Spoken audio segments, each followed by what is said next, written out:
नमस्कार। दिन भर की बड़ी खबरों के विश्लेषण के कार्यक्रम सुनिए सच में आपका स्वागत है। मैं हूं मुकेश कुमार।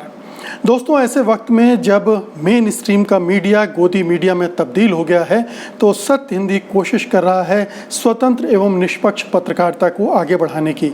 हम चाहते हैं कि इस कोशिश में आप भी शामिल हों और इसके लिए गुजारिश करते हैं कि कृपया इस वीडियो के साथ दिए गए डिस्क्रिप्शन में जाएं, उसमें एक लिंक है, उसको क्लिक करें और अपनी इच्छा के अनुसार जो भी संभव हो भुगतान करें। तो आइए शुरू करते हैं दिन भर की बड़ी खबरों के विश्लेषण का कार्यक्रम सुनिए सच। और सुनिए सच में सबसे पहले आज की खास खबरों पर एक नज़र। अस्पतालों के रवैये से सुप्रीम कोर्ट नाराज, 4 राज्यों को नोटिस। इंदौर में मुस्लिम बच्चों को परीक्षा कक्ष के बाहर बैठाने पर हंगामा। विनोद दुआ के खिलाफ शिमला में भी एफआईआर, राजद्रोह का मुकदमा। राहुल गांधी ने कहा बांटने वालों ने खुद को राष्ट्रवादी घोषित किया। भारत नेपाल के रिश्तों में दरार, नेपाली सेना ने एक भारतीय को गोली मारी। खास खबरों पर नज़र डालने के बाद आइए अब सिलसिला शुरू करते हैं आज की बड़ी खबरों के विश्लेषण का। सबसे पहले आज की सबसे बड़ी खबर, सुप्रीम कोर्ट ने कोरोना मरीजों की मौत के बाद उनके शवों के साथ लापरवाही करने के मामले में स्वतः संज्ञान लेते हुए कहा है कि कोरोना वायरस मरीजों के साथ जानवरों से भी बदतर व्यवहार किया जा रहा है और शव कचरे से बरामद हो रहे हैं। अदालत ने इस मामले में 4 राज्यों से रिपोर्ट मांगी है। ये 4 राज्य दिल्ली, महाराष्ट्र, पश्चिमी बंगाल और तमिलनाडु हैं। शीर्ष अदालत ने कहा कि पूरे देश के अस्पताल कोरोना वायरस से मरने वाले मरीजों की उचित देखभाल नहीं कर रहे हैं और परिवार के सदस्यों को उनकी मौत के बारे में जानकारी भी नहीं दे रहे हैं। शीर्ष अदालत ने कहा कि कुछ मामलों में परिवार को अंतिम संस्कार में भी शामिल होने नहीं दिया जा रहा है। इसके अलावा सुप्रीम कोर्ट ने दिल्ली के एलएनजेपी अस्पताल समेत अन्य सरकारी अस्पतालों से इस मामले में जवाब देने के लिए नोटिस भेजा है। अदालत ने राज्यों के मुख्य सचिवों से कहा है कि वो रोगी प्रबंधन प्रणाली की स्थिति को लेकर रिपोर्ट पेश करें। अदालत ने अस्पतालों में शवों के बीच रहने को मजबूर कोरोना वायरस रोगियों का उल्लेख करते हुए दिल्ली के हालात को भयावह बताया है। सुप्रीम कोर्ट ने कहा कि अस्पताल शवों को रखने में उचित ध्यान नहीं रख रहे हैं और यहाँ तक कि लोगों की मौत के संबंध में उनके परिवार वालों को भी सूचना नहीं दी जा रही है। तो ये कमोबेश हालत तो पूरे देश भर की है। जगह जगह से रिपोर्ट आ रही हैं कि किस तरह से कोरोना के मरीजों को इलाज ही नहीं मिल पा रहा है। वो अस्पताल दर अस्पताल भटकते हैं, उनको एडमिट ही नहीं किया जाता, उनके टेस्ट नहीं होते हैं और जब तक ये प्रक्रिया शुरू होती है मरीजों की डेथ भी हो जाती है, उनकी मौत हो जाती है। मरीजों को किस तरह से रखा जा रहा है अस्पतालों में, ये एक अपनी व्यथा कथा है। और इसमें भी जिन मरीजों की मौत हो जाती है, इलाज चल रहा होता है, उनके बारे में उनके परिवार वालों को कोई जानकारी नहीं मिल पाती है। कब मौत हुई? गुजरात में ऐसी कई मौतें हुई हैं जिनके बारे में रिपोर्ट पब्लिश हो चुकी हैं। उत्तर प्रदेश से अभी खबर आई कि कल गार्बेज की जो कूड़े की गाड़ी होती है उसमें शव को ले जाया जा रहा है। जलगांव से खबर आई कि वहाँ पर शौचालय से 8 दिन बाद एक महिला का शव मिला। ये देश भर में हो रहा है, हर राज्य में हो रहा है, क्योंकि हमारा स्वास्थ्य तंत्र पूरा कोलैप्स कर चुका है, वो कहीं है ही नहीं। प्राइवेट अस्पताल मनमानी कर रहे हैं, वो या तो इलाज ही नहीं कर रहे हैं, इलाज करने से मना कर रहे हैं या अनाप शनाप पैसे वसूल रहे हैं। दिल्ली में भी हालत, दिल्ली देश की राजधानी है और ये कोर्ट ने दिल्ली के ही मामले की सुनवाई करते हुए सारे ऑब्जर्वेशन दिए हैं। उसने मीडिया की रिपोर्ट्स का हवाला दिया है।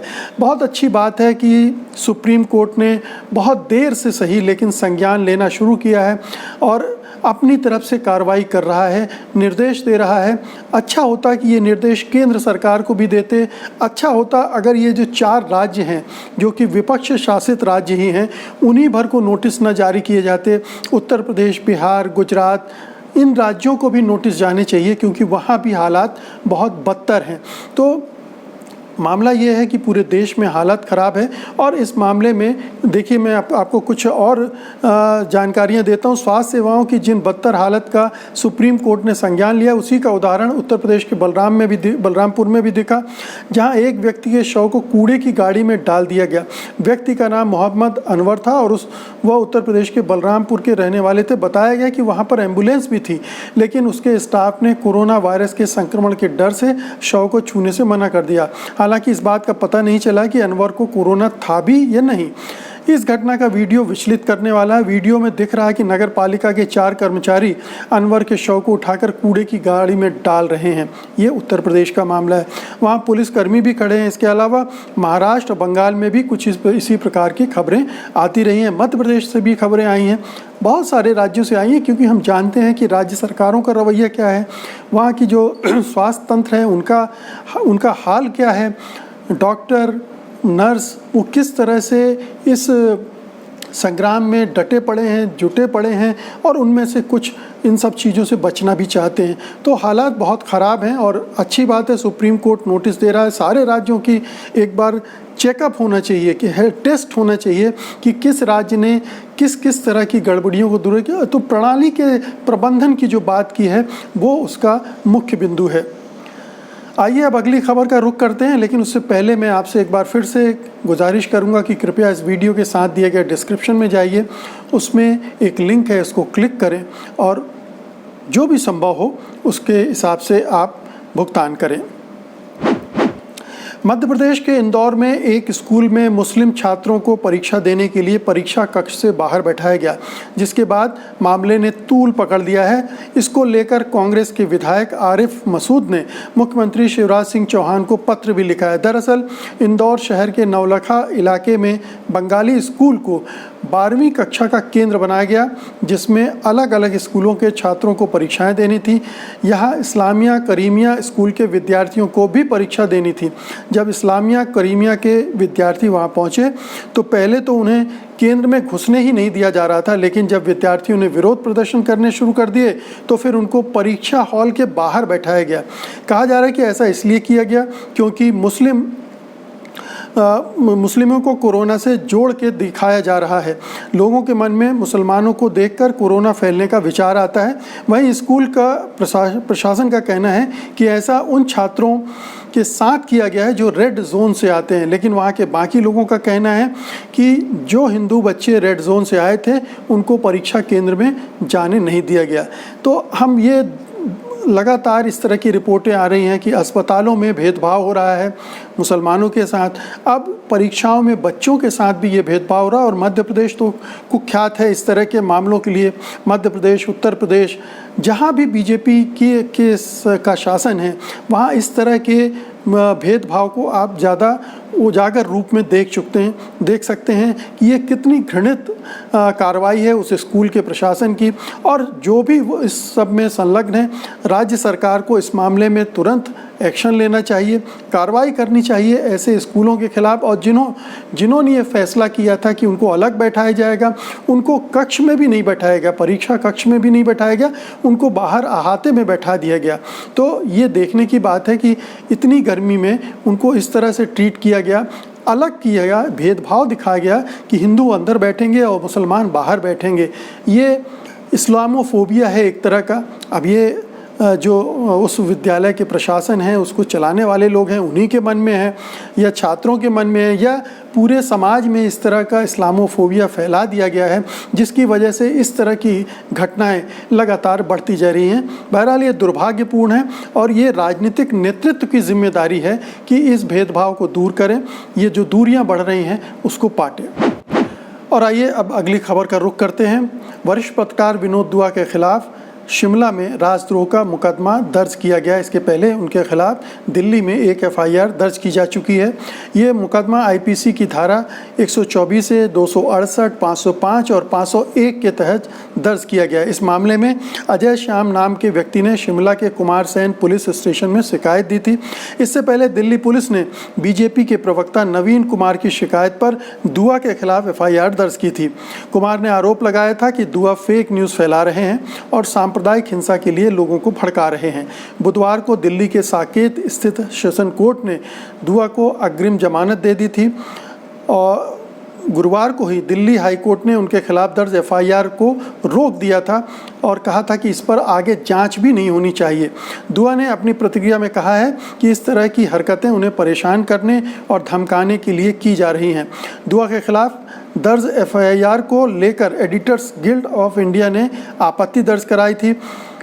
और कहा था कि उन पर लगाए गए आरोप उनके बोलने की आज़ादी के संवैधानिक अधिकार पर सीधा हमला है। हाल ही में मानवाधिकार कार्यकर्ता और पत्रकार स्तंभकार आकार पटेल के खिलाफ भी सिर्फ इसीलिए मामला दर्ज किया गया है कि उन्होंने अमेरिका में चल रहे विरोध प्रदर्शन की तर्ज पर भारत में भी प्रदर्शन करने की बात अपने ट्वीट में कही थी। तो आप देखिए कि अब विनोद दुआ के पीछे ये संघ परिवार पड़ गया है। एक के बाद एक एफआईआर की जा रही हैं। दिल्ली में तो खैर बीजेपी के प्रवक्ता ने ही ये एफआईआर की थी, और अब शिमला में, चूँकि हिमाचल में भी बीजेपी का शासन है, तो इस तरह की एफआईआर करना आसान बात है।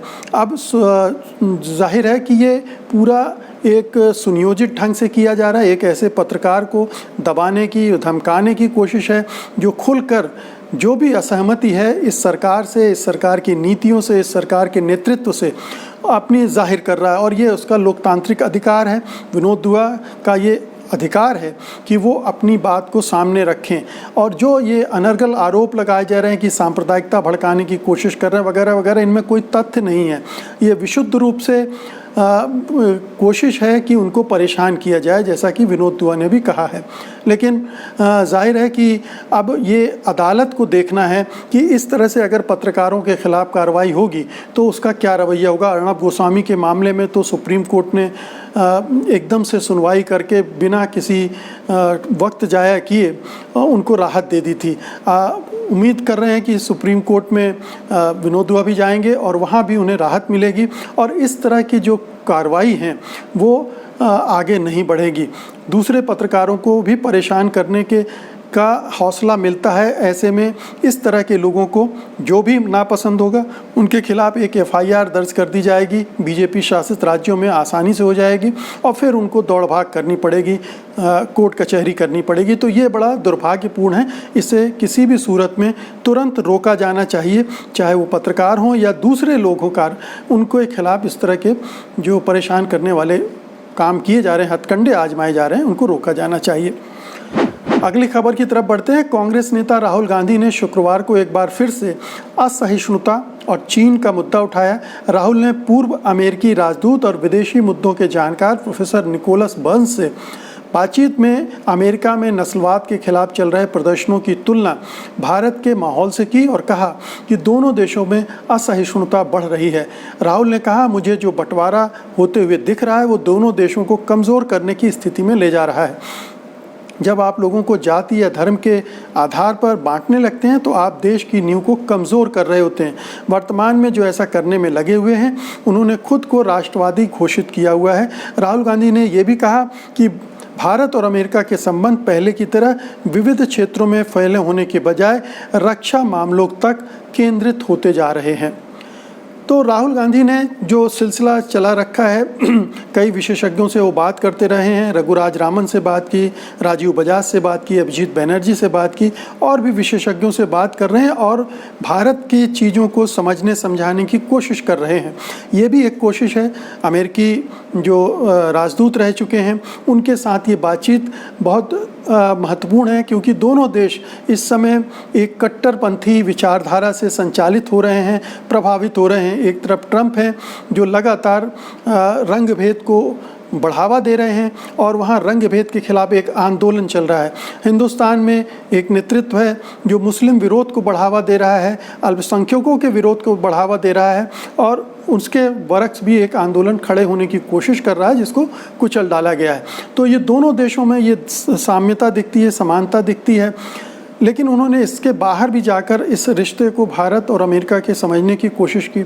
उनकी समझ ये कह रही है कि पहले जो थोड़ा विस्तृत होता था दोनों देशों के संबंध का आधार, वो सिकुड़ा है। अब केवल डिफेंस पर ज़्यादा जोर दिया जा रहा है, शिक्षा, स्वास्थ्य, मानवाधिकार, इन सब मामलों पर उतना जोर नहीं दिया जा रहा है। ये चिंता की बात है, क्योंकि जब संबंध बनते हैं तो सभी क्षेत्रों में बनते हैं और वो ज़्यादा ब्रॉड बेस्ड होते हैं, तो ज़्यादा टिकाऊ भी होते हैं। अब केवल डिफेंस को लेकर, और ये बात भी उठी उस दौरान कि कहीं भारत को अमेरिका चीन के खिलाफ एक मोहरे के तौर पर तो नहीं खड़ा कर रहा है, या भारत का इस्तेमाल तो नहीं किया जा रहा है। तो ये सारी चिंताएं हैं जो जो भी भारत की विदेश नीति को समझते हैं, अंतर्राष्ट्रीय संबंधों को समझते हैं और दोनों देशों की आंतरिक जो राजनीति है उसको समझते हैं, उसके आधार पर समझने की कोशिश कर रहे हैं, उसके कुछ निष्कर्ष के जरिए उसको बेहतर बनाने की कोशिश कर रहे हैं। अगली खबर की तरफ चलते हैं। आज की अंतिम खबर, बिहार के सीतामढ़ी ज़िले में शुक्रवार सुबह नेपाल की सीमा सुरक्षा बल की गोलीबारी में एक भारतीय नागरिक की मौत हो गई और 3 अन्य घायल हो गए। बिहार के सीतामढ़ी से सटी सीमा पर हुई इस गोलीबारी के बारे में स्थानीय रिपोर्ट में बताया गया है कि ये मामला सोनबरसा थाना क्षेत्र के भारत नेपाल की सीमा पीपरा परसाइन पंचायत के लालबंदी जानकी नगर बॉर्डर का है। यह हादसा सुबह 8:40 पर हुआ। गोलीबारी की वजह की जांच की जा रही। सूत्रों का कहना है कि दोनों देशों के सीमा बल जल्द ही बैठक करेंगे। बता दें, ये गोलीबारी ऐसे समय में हुई है जब भारत और नेपाल के बीच ज़मीन विवाद चल रहा है और नेपाल ने नया नक्शा जारी करने का प्रस्ताव पारित कर दिया है। इसमें लिपुलेख, काला पानी, लिम्पियाधुरा को इलाके को अपना बताया गया है। हालांकि भारत नेपाल इस दावे को खारिज करता है। तो एक तरफ भारत और नेपाल के बीच के संबंधों में ज़बरदस्त तनाव आ गया है एक सीमा क्षेत्र के ऊपर दावेदारी को लेकर। दूसरी तरफ सीमा पर इस तरह की गतिविधि हुई। अभी ये स्पष्ट नहीं है कि ये जो गोलीबारी हुई है या भारतीय की मौत हुई है उसकी जड़ में कहीं वो तनाव तो नहीं है जो भारत और नेपाल सरकार के बीच में इस दौरान पैदा हुआ है। अगर नहीं है, फिर भी ये देखने की बात है कि कई बार ऐसा होता है कि जो तनाव वहाँ होता है वो तनाव सीमाओं पर आ ही जाता है और फिर छोटी छोटी बात, चाहे वजह कोई और रहती है, वो बदल जाती है इस तरह की हिंसा में।